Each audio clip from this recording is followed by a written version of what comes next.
Welcome to Season 2 of Guardians of Gaia, connecting people and planet, our collective home where all life exists in a common ecosystem. I'm Megan Edwards, and we will explore the environmental world and learn how people are trying to save our planet and fight the system that is killing it. In this episode of Guardians of Gaia, connecting people and planet, we explore food, farming, and the future.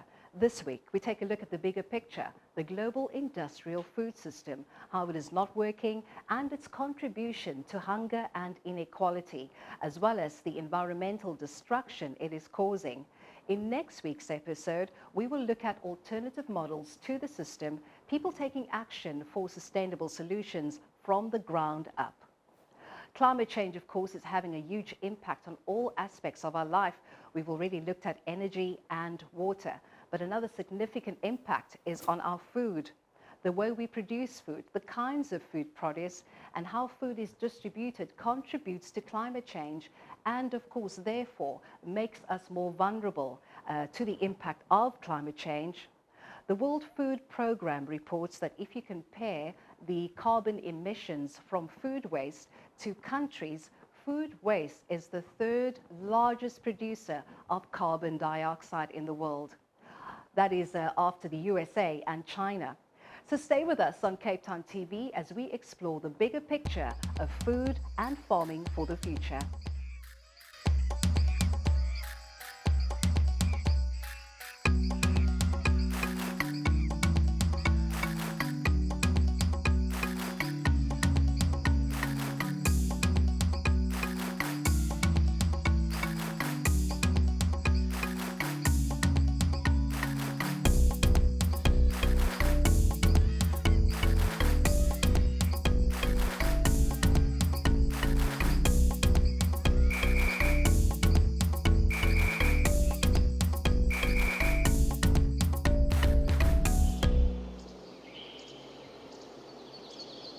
In this week's episode of Guardians of Gaia, People and Planet, we explore the bigger picture of food and farming for the future. 1/3 of the food produced globally is either lost or wasted.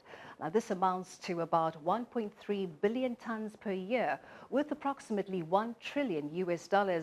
From the Radical Realism series, let's compare industrial agriculture to that of peasant agroecology. Radical realism, from industrial agriculture to peasant agroecology. Today's agro-industrial food systems are one of the biggest sources of greenhouse gas emissions, and yet the industrial food system provides food to only 30% of the world's population. In contrast, small-scale farmers, peasants, or fisherfolk feed the remaining 70%. Social movements across the world fight to reclaim a food system based on food sovereignty, small-scale farming, and peasant agroecology. Such a food system can significantly reduce emissions, protect fragile ecosystems and biodiversity, and even cool the earth. Furthermore, it aims to induce broader systemic change. Peasant agroecology helps tackle global issues like inequality, hunger, or conflict over land and resources. 5 steps towards climate justice in agriculture are: first, restoring soil fertility; second, switching to peasant agroecological farming; third, reducing food miles by consuming locally produced food; fourth, redistributing land to small farmers; fifth, saying no to false solutions like climate-smart agriculture, genetically modified organisms, or geoengineering. Radical realism for climate justice in agriculture means shifting away from industrial agriculture to peasant agroecology and food sovereignty.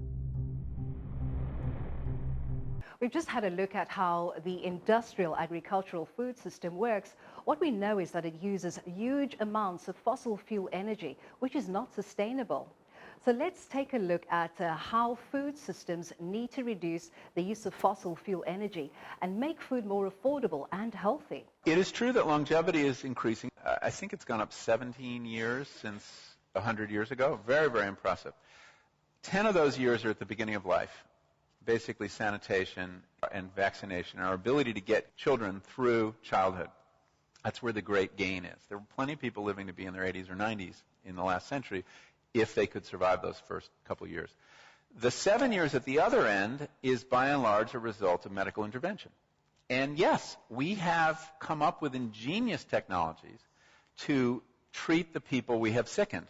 And the choice we have now, which is to continue to medicalize the chronic disease problem the food system is creating, we could go down a path where every street corner in the inner city next to the payday loan store has a dialysis clinic. But it will bankrupt us. It's very expensive.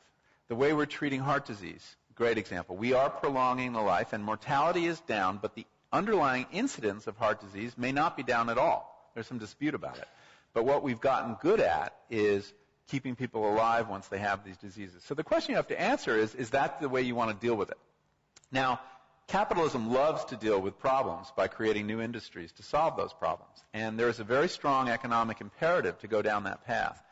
My argument is that it would be a whole lot more economical and beautiful to focus on changing the diet rather than hooking us all up to more and more effective machines. There was a recent study put out by the Union of Concerned Scientists in America that found that, on balance, GM in soy had reduced yields, and that in corn, under very certain circumstances, it increased yield. What GM has done so far is not very helpful to the world's poor, to anyone, which is to say it has allowed farmers to expand the size of their holdings. But expanding monocultures is not contributing to our health or our happiness. It's contributing to more processed food and more meat consumption. Most of that grain that's being grown with GM is feeding animals. In 2008, which was a year of supposed food crisis, we grew enough food to feed 11 billion people. Most of it was not eaten by humans as food, however. A great deal of it was fed to animals, about half, to feed our meat habit. And a great deal, especially in the United States, was fed to automobiles, because we're driving our cars on food right now. So it is not a question of the yield of the arable land we have so much as to what use we're putting all this food we're growing. In fact, there's a recent review of the literature that found that in industrial areas, organic achieves 92% of the yield of industrial. Okay, 8% loss in yield. But you go to the developing world, and it produces 182% of current yields. So if the developing world were to adapt organic production, they would have a tremendous increase. Industrial agriculture depends on huge amounts of fossil fuel. To produce this kind of processed food, it takes 10 calories of fossil fuel energy to produce 1 calorie of food energy. You know, this is a system ostensibly based on photosynthesis. There should be a way to get more energy rather than less when you're producing food. And there is under certain systems. In the same way we're going to have to learn how to drive an industrial economy without a lot of fossil fuel, we're going to have to learn how to create a lot of food without a lot of fossil fuel. There are the stirrings of a movement, and it's very exciting to see what's happening. You have tremendous growth in local food economies, in organic food, even in bad economic times. There are tremendous issues around affordability, however. Cheap food is a blessing to the poor, arguably. But in fact, I think what's happened is we've reduced the amount of money we have to spend on food and made food cheap. And that seems like a good thing, but in fact what's happened is that in America, cheap food has subsidized the decline of wages. So that savings has been captured by employers more than individuals. We are not doing very much to stimulate the growing of the produce or the purchase of the produce. We're doing a lot to subsidize the building blocks of fast food. So the challenge is to figure out how to make food affordable. Not necessarily cheaper, but more affordable. And that may mean giving people more money to buy higher quality food rather than cheapening everything in sight. The industrial agricultural food system is not just bad for people, it's also bad for the environment, because producing one big crop, also known as monocropping, leads to soil degradation and harms biodiversity. The food system also creates inequality because producing these large crops drives up property prices, forcing small-scale farmers off their farms, and these industrial farms ignore workers' rights. We spoke to Sibiwe Mdoda, land justice educator at the Shisimani Center for Activist Education, about the history and the impact of industrial agriculture food systems in South Africa. I think in South Africa, we have to see the development of industrial agriculture as part and parcel of the development of a capitalist economy. Uh, one of the major forces to drive it has been the discovery of minerals in the 1880s, where there was this big demand for farmers to supply the mines, and in the process, we must also understand that large-scale agriculture wasn't something that was white control and dominated by whites like you see it now. In the early days of mining, quite a lot of black farmers got rich, and they were out competing a lot of white farmers in the business. Some of them even managing to beat them in the land auctions, in the land market, where they could buy some of the.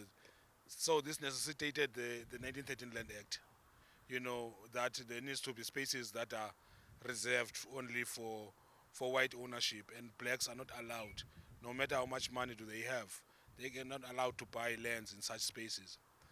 So the development of industrial agriculture in South Africa, it has to be seen as part and parcel of the colonial project, where under colonial conditions, the standards were set in the colonial center.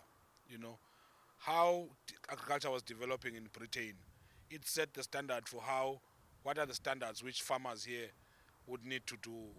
This includes how the land was demarcated, this includes how the land was registered. So it was basically a transplanting of a British system, to South Africa. So I think with the growth of the capitalist system, then came also with heavy, machinization, where there was a lot of use of machineries, and that also complemented the labor needs. That there's a machine that can that can complete the work that would require so many workers. But that has actually taken off in recent times, where you find that there's been a shedding of jobs in the agricultural sector because a lot of farmers are mechanizing. And I think also we'll have to look at also the role of the wars themselves, the world wars themselves, that it is when you send these thousands, hundreds of thousands of troops to the battlefronts, that they will need to eat when they are there. So they need to source that food from somewhere. So also it came about that, and it became truly industrial after the wars, whereby some of the things, the science that was used in building bombs was diverted into building pesticides, into building fertilizers, and to all those kind of things, because the main issue, there was just this obsession with large production, irrespective of at what cost, but they wanted to produce as quickly as possible and also in large numbers, because the demands of war times were quite crazy. And wartime is time actually for farmers to make to farming industry to make a lot of money. We need to understand that the country itself, South Africa, which never existed before 1910. There was no such thing as South Africa before 1910, which was a compromise between the English and the Dutch immigrants, the Boers, I must say,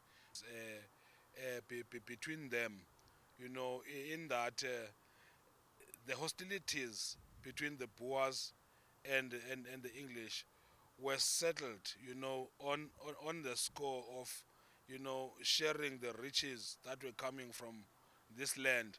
Them as settlers, it was a settlers agreement, and it is in this context that you understand how the demarcation of land, and also how the production systems were being regularized, in that then you began to institute the marketing boards, where prices for food, get set, and also beginning to regularize and put in some bureaucracy in how the control and management of water resources, who gets what land closer to rivers, to water sources, and all those kind of things. So This was part and parcel of the development of white agriculture in South Africa, because among the first people to be dispossessed were those that were farming alongside these rivers and all of that. So, so it was quite a comprehensive takeover of the farming itself from black farmers, and making sure that this is an exclusive space to be dominated by white producers. That was Siviwe Mdoda talking to us about the history and the impact of the industrial agricultural food system and how it has contributed to inequality and environmental destruction. You're watching Guardians of Gaia, connecting people and planet as we look at food and farming for the future. Stay with us right here on Cape Town TV, Channel 263.